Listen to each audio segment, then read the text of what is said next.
Você acorda de manhã. Desliga o alarme no seu iPhone, fabricado pela Apple, empresa com valor de mercado maior que o PIB do Brasil.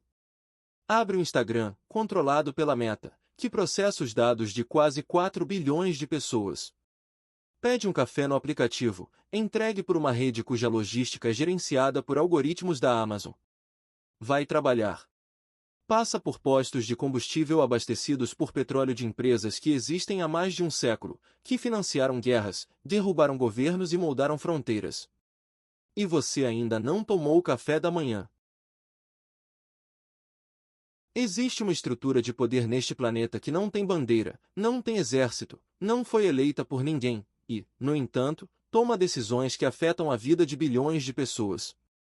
Não são governos. Não são impérios militares. São corporações. E a história de como elas chegaram até aqui é uma das histórias mais fascinantes, perturbadoras e mal contadas da civilização humana. Vamos começar com uma pergunta simples que tem uma resposta profundamente estranha. O que é uma corporação? Do ponto de vista jurídico, uma corporação é uma pessoa. Uma entidade legal que pode assinar contratos, possuir propriedades, processar e ser processada, mas que não tem corpo, não tem consciência, não pode ser presa. Essa ideia parece técnica. Parece burocrática. Mas pense no que isso significa na prática. Uma corporação pode acumular riqueza indefinidamente. Pode sobreviver aos seus fundadores. Pode operar em dezenas de países ao mesmo tempo, usando as leis de cada um a seu favor. Pode ser dona de outra corporação, que é dona de outra corporação, numa cadeia de propriedade tão complexa que nenhum ser humano consegue mapear completamente. E o mais importante, uma corporação não tem as limitações emocionais e morais de um ser humano. Ela foi projetada para fazer uma única coisa: maximizar valor para seus acionistas. Isso não é uma crítica moral. É uma descrição técnica de um mecanismo que, ao longo de séculos, gerou uma forma de poder diferente de tudo que a humanidade tinha visto antes. Antes de ir para a história, vamos entender a escala do que estamos falando. Em 2023, o valor de mercado da Apple ultrapassou 3 trilhões de dólares. Para comparar, o PIB anual do Brasil, uma das 10 maiores economias do mundo, com 215 milhões de habitantes, é de cerca de 2 trilhões de dólares. Uma única empresa. Mais valiosa que um país inteiro. Mas não para por aí.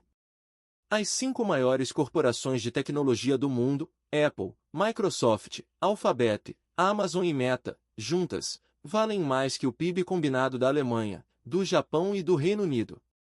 Walmart, a maior empresa de varejo do planeta, tem mais funcionários do que o exército dos Estados Unidos. Saudi Aramco, a empresa petrolífera saudita, já chegou a valer 2,4 trilhões de dólares, mais que o PIB da França. E essas são apenas as corporações visíveis.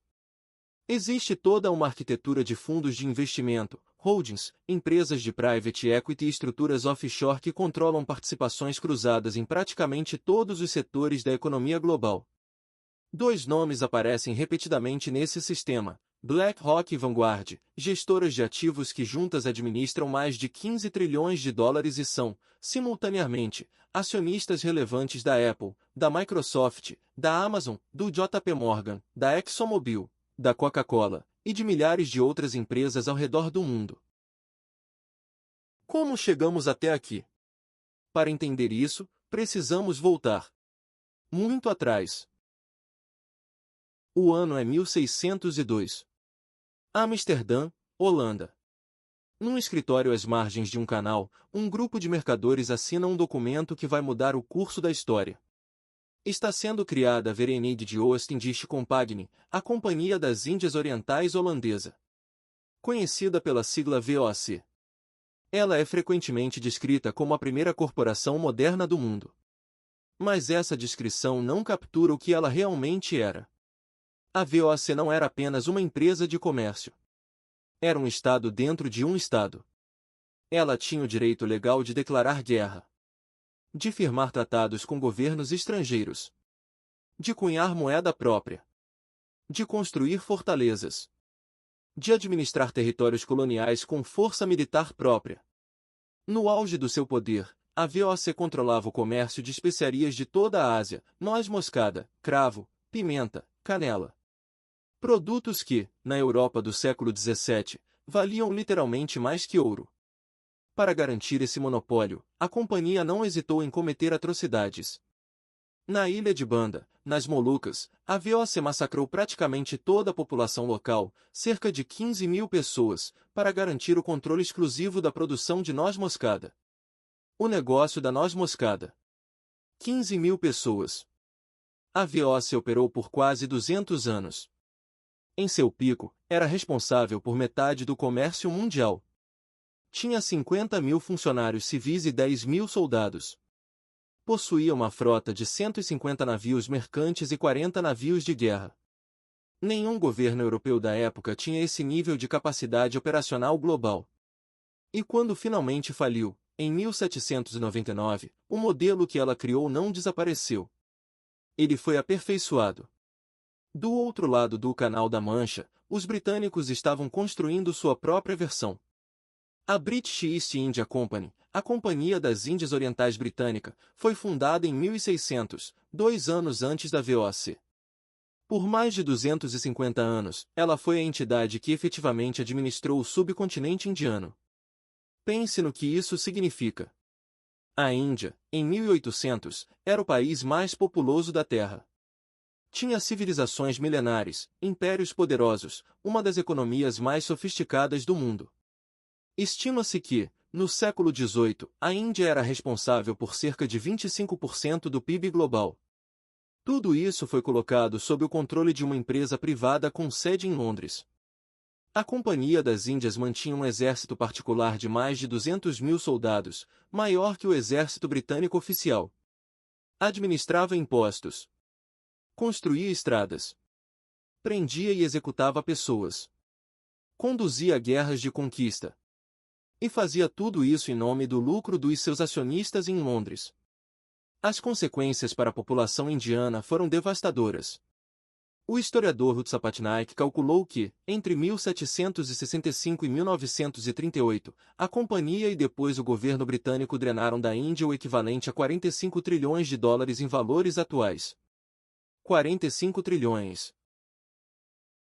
A Companhia das Índias é talvez o exemplo mais extremo na história de uma corporação exercendo poder estatal. Mas ela não foi a última. O século XIX trouxe uma transformação fundamental. Com a Revolução Industrial, o centro do poder corporativo se deslocou das companhias de comércio colonial para as empresas industriais e financeiras. Surge um novo tipo de figura, o magnata industrial. John D. Rockefeller e a Standard Oil. Andrew Carnegie e o aço. J. P. Morgan e os bancos. Cornelius Vanderbilt e as ferrovias. Nos Estados Unidos do final do século XIX, esses homens, e suas corporações, controlavam partes inteiras da economia americana de forma tão completa que ficaram conhecidos como *Robber Barons Barões Ladrões.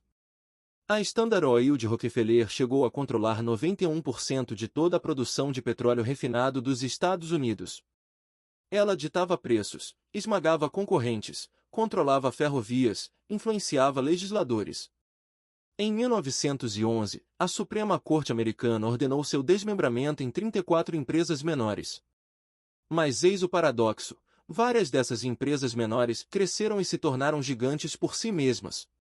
ExxonMobil, Chevron, BP, todas têm raízes na Standard Oil de Rockefeller. Depois da Segunda Guerra Mundial, um novo arranjo global se estabelece. Os Estados Unidos emergem como a potência dominante. O dólar se torna a moeda de reserva mundial. Tratados de livre comércio começam a ser assinados. O Fundo Monetário Internacional e o Banco Mundial são criados. E as corporações americanas começam a se expandir globalmente de uma forma que não tinha precedente histórico. A Coca-Cola está em 200 países. A IBM vende computadores em todos os continentes. A McDonald's abre franquias do Brasil a Japão. Nas décadas de 1980 e 1990, a desregulamentação financeira e a globalização aceleram ainda mais esse processo. Fronteiras se abrem para a capital. Cadeias de suprimentos se tornam globais. Uma empresa pode projetar produtos nos Estados Unidos, fabricá-los na China, vendê-los na Europa e registrar os lucros nas Ilhas Cayman. E com a internet, no século XXI, tudo isso se torna exponencialmente mais rápido, mais opaco e mais poderoso. Vamos falar de algo que está completamente à vista, mas raramente é discutido com a seriedade que merece. Lobismo.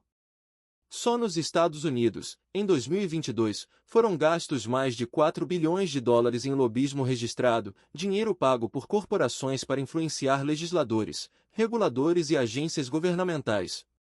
As 5 maiores indústrias em gastos de lobismo nos Estados Unidos são farmacêutica, eletrônica e tecnologia, seguros, petróleo e gás, e setor financeiro.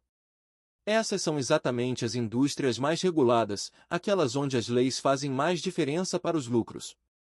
O modelo é simples. Uma empresa gasta 10 milhões de dólares em lobismo para derrubar ou modificar uma regulação que lhe custaria 1 bilhão de dólares. É o investimento com maior retorno no capitalismo moderno. Mas o lobismo formal é só a camada mais visível. Existe um fenômeno chamado revolving door porta giratória. É quando executivos de grandes corporações vão trabalhar no governo, ajudam a moldar políticas favoráveis às suas indústrias, e depois voltam para o setor privado com salários ainda maiores. E vice-versa, reguladores e políticos que deixam o governo e são imediatamente contratados pelas indústrias que antes regulavam. Exemplos não faltam. Goldman Sachs, um dos maiores bancos de investimento do mundo, teve ex-funcionários ocupando cargos como secretário do Tesouro dos Estados Unidos, presidentes de bancos centrais ao redor do mundo e diretores do FMI. Tanto que o fenômeno ganhou um nome, Government Sachs ***. Na União Europeia, um estudo identificou que mais de 30% dos ex-comissários europeus foram diretamente para empresas do setor privado logo após deixar seus cargos. No Brasil, a lista de ex-ministros, diretores de agências reguladoras e parlamentares que passaram para o setor privado, ou que vieram do setor privado antes de assumir cargos públicos, é extensa e bem documentada. Não estamos falando de conspiração. Estamos falando de um sistema que foi construído desta forma, e que funciona exatamente como foi projetado para funcionar. Mas às vezes a influência corporativa vai muito além do lobismo e das portas giratórias. A história registra casos em que corporações, diretamente ou em parceria com governos, contribuíram para a derrubada de governos eleitos. O caso mais documentado é o do Irã em 1953. O governo democraticamente eleito de Mohammed Mossadegh havia nacionalizado a Anglo-Iranian Oil Company, empresa britânica que controlava o petróleo iraniano, pagando ao governo iraniano apenas 16% dos lucros. A resposta foi uma operação conjunta da CIA americana e do Serviço de Inteligência britânico, em grande parte motivada pelos interesses da indústria petrolífera, que derrubou Mossadegh e reinstalou o Shah no poder. O resultado para o Irã, décadas de regime autoritário, e eventualmente a Revolução Islâmica de 1979. O resultado para as petrolíferas, o contrato do petróleo iraniano foi renegociado. Empresas americanas garantiram 40% da participação. Na América Central, a United Fruit Company, corporação americana que controlava grandes extensões de terra para o cultivo de bananas, foi um ator central na derrubada do governo guatemalteco de Jacobo Arbenz em 1954. O governo Arbenz havia tentado redistribuir terras não utilizadas da United Fruit para agricultores pobres. A expressão República de Bananas, usada pejorativamente para descrever países com governos fracos e economias dominadas por interesses estrangeiros, foi literalmente inventada para descrever o que a United Fruit fez na América Central. Existe outro mecanismo de poder corporativo que é menos dramático que um golpe de Estado, mas talvez mais profundamente transformador. Os paraísos fiscais. Ilhas Cayman, Bermuda, Irlanda, Luxemburgo, Suíça, Singapura, Delaware. Esses são territórios que criaram sistemas legais específicos para permitir que corporações reduzam ou eliminem completamente o pagamento de impostos. Estima-se que entre 7 e 10 trilhões de dólares estão escondidos em paraísos fiscais ao redor do mundo. Para contextualizar, o PIB global anual é de cerca de 100 trilhões. O que isso significa na prática? Significa que Apple, Google, Amazon e dezenas de outras megacorporações faturam bilhões de dólares em países como o Brasil, Alemanha ou França, usam as estradas, as escolas, os tribunais, a infraestrutura construída com o dinheiro dos contribuintes desses países, e depois transferem os lucros para jurisdições onde pagam zero ou quase zero de imposto. A Apple foi investigada pela União Europeia por pagar uma taxa efetiva de imposto de 0,005% sobre seus lucros europeus durante anos, usando uma estrutura elaborada envolvendo subsidiárias irlandesas. 0,005%. Isso não é evasão fiscal ilegal. É planejamento tributário. É completamente legal. E essa distinção, entre o que é legal e o que é justo, é precisamente onde o poder corporativo opera com mais eficácia. No século XX, petróleo era poder. No século XXI, dados são poder.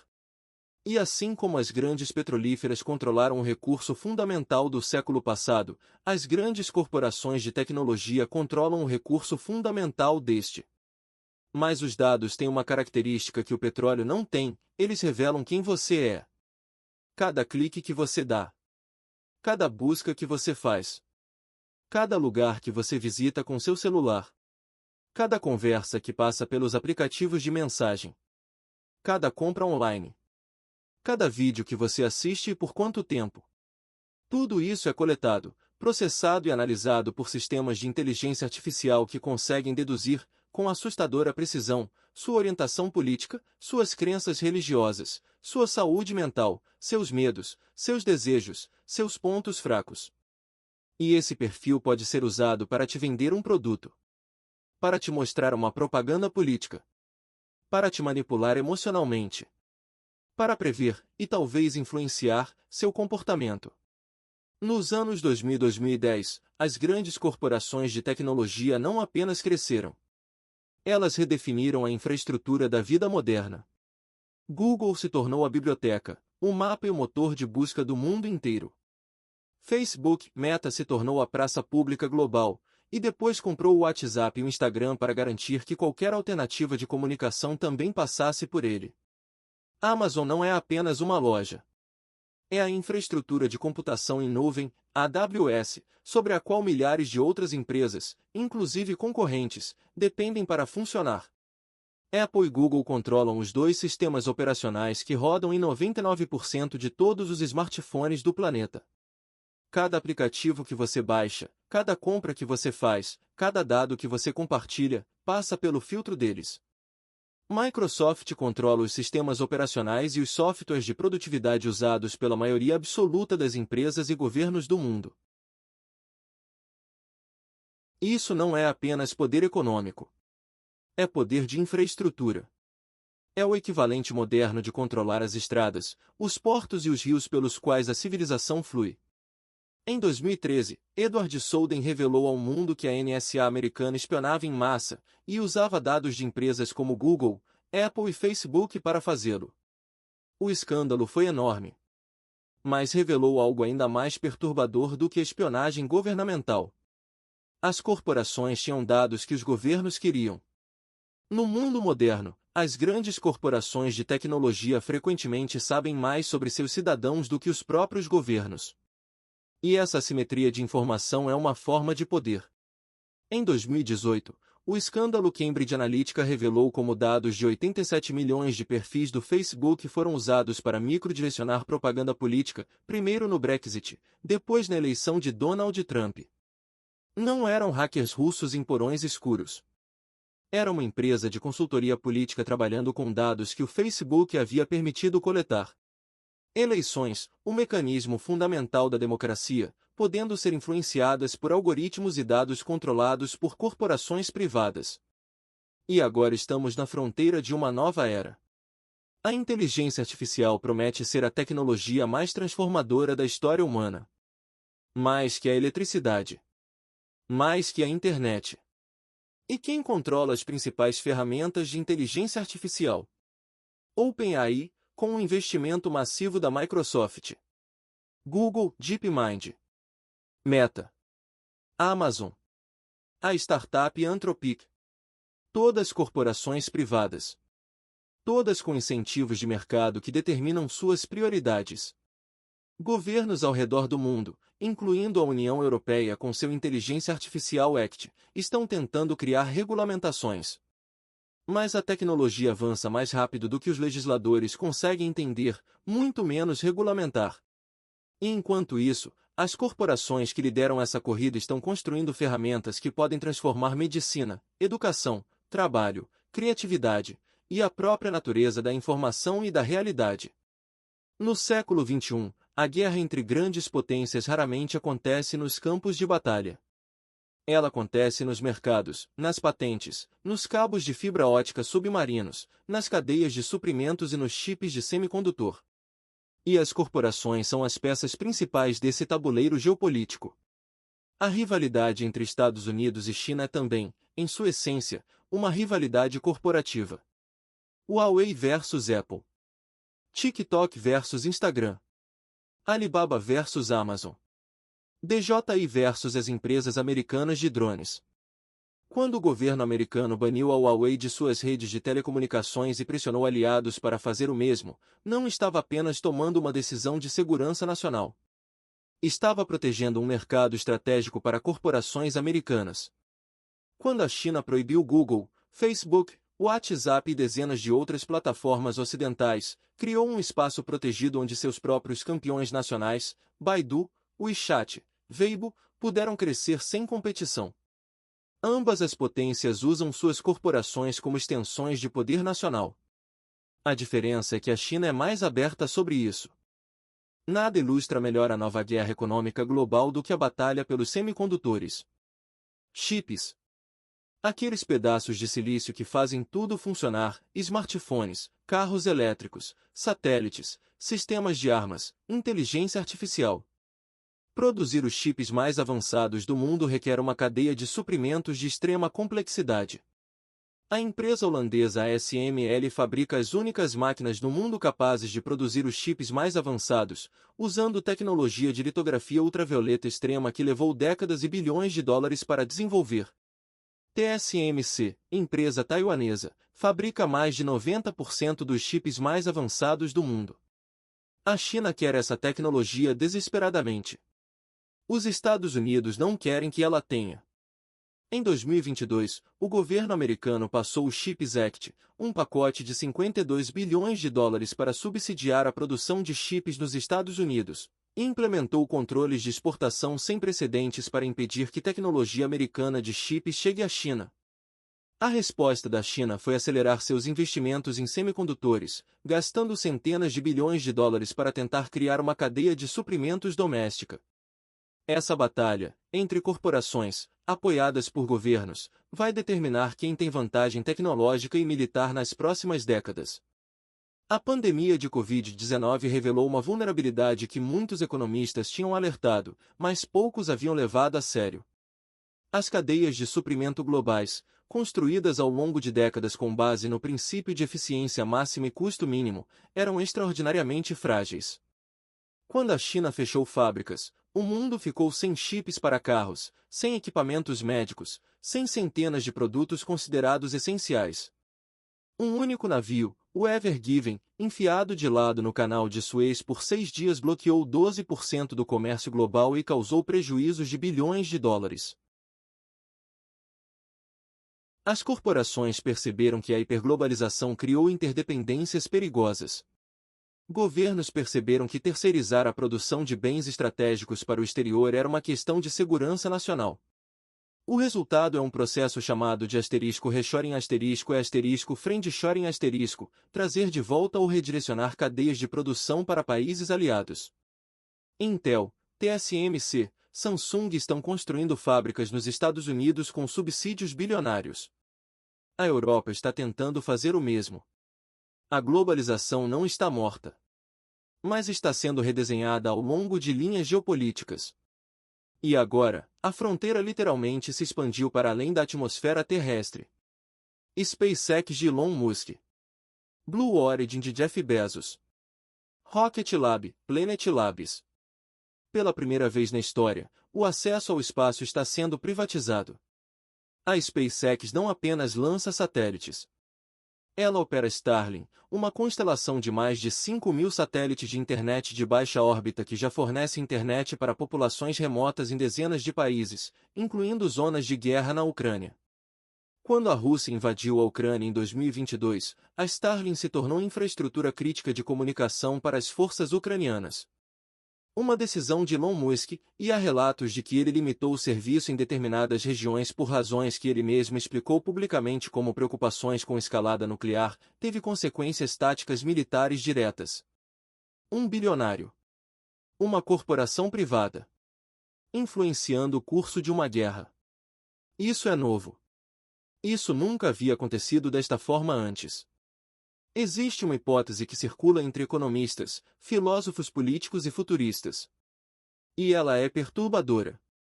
À medida que corporações acumulam mais poder, mais dados, mais tecnologia e mais influência, e à medida que governos nacionais demonstram cada vez mais incapacidade de regular entidades que operam globalmente, estamos caminhando para um mundo onde as corporações substituem os estados como a forma dominante de organização social? Não é ficção científica. Há elementos desse futuro já presentes. Algumas corporações de tecnologia têm mais usuários que qualquer país tem cidadãos. O Facebook tem 3 bilhões de usuários, mais que a população da China e dos Estados Unidos combinadas. Algumas corporações fornecem serviços que antes eram exclusivos dos governos: comunicação, infraestrutura de informação, segurança, até moeda, com as tentativas de criar criptomoedas corporativas como a Libra da Meta. Algumas corporações operam em territórios onde governos frágeis têm pouca capacidade de regulação efetiva. Mas o poder corporativo não é irresistível. Há forças que resistem. A União Europeia tem sido a mais agressiva na regulação das grandes corporações de tecnologia. O Digital Markets Act, o Digital Services Act, o Inteligência Artificial Act, são tentativas de estabelecer que entidades privadas, por maiores que sejam, operam dentro de limites definidos democraticamente. A EU multou Google, Apple, Meta, Amazon em bilhões de euros por práticas anticompetitivas e violações de privacidade. Nos Estados Unidos, o Departamento de Justiça e a FTC têm processado Google e Meta por práticas monopolistas, embora com resultados incertos. China, paradoxalmente, mostrou que é possível domar corporações gigantes quando o Estado tem vontade política. Regulações repentinas em 2021 destruíram centenas de bilhões de dólares em valor de mercado de empresas como Alibaba e Tencent em questão de meses. O custo, claro, é que a abordagem chinesa não é democrática, é a substituição do poder corporativo pelo poder do Estado de partido único. E aqui chegamos ao coração da questão. A humanidade passou séculos desenvolvendo sistemas políticos, democracia, separação de poderes, direitos fundamentais, para controlar o poder do Estado. Mas esses sistemas foram projetados para um mundo de Estados nacionais com fronteiras definidas. Eles foram pensados para controlar um tipo de poder que tinha um endereço, que tinha soldados, que precisava de legitimidade dos seus cidadãos. As corporações modernas são uma forma de poder diferente. Elas não precisam de legitimidade democrática. Elas não têm fronteiras. Elas mudam de jurisdição quando as regras ficam inconvenientes. Elas têm recursos para contratar mais advogados, mais lobistas, mais economistas do que qualquer governo. E elas acumulam poder tão rapidamente que a velocidade de mudança supera a velocidade da deliberação democrática. Não existe, hoje, um mecanismo global efetivo de governança corporativa. Não existe uma ONU das empresas. Não existe um tribunal internacional que possa processar uma corporação por seus impactos globais. Cada país tenta regular dentro de suas fronteiras. Mas as corporações existem entre as fronteiras. Voltemos ao começo. Você acorda de manhã. Você desliga o alarme. Abre o aplicativo. Pede o café. Você é um consumidor. Um usuário. Um dado num banco de dados de uma corporação que existe a milhares de quilômetros de você, ou em nenhum lugar específico, Porque sua sede legal fica numa ilha no Caribe. E tudo que você faz, toda escolha que você faz, alimenta um sistema cujos contornos você nunca viu completamente. Mas aqui está o que é importante entender. Esse sistema não é uma conspiração sombria de vilões num bunker. É o resultado de milhares de decisões racionais tomadas por pessoas que estavam tentando maximizar lucro, eficiência, escala. É o resultado de governos que escolheram desregular porque acreditavam que mercados livres criam mais riqueza.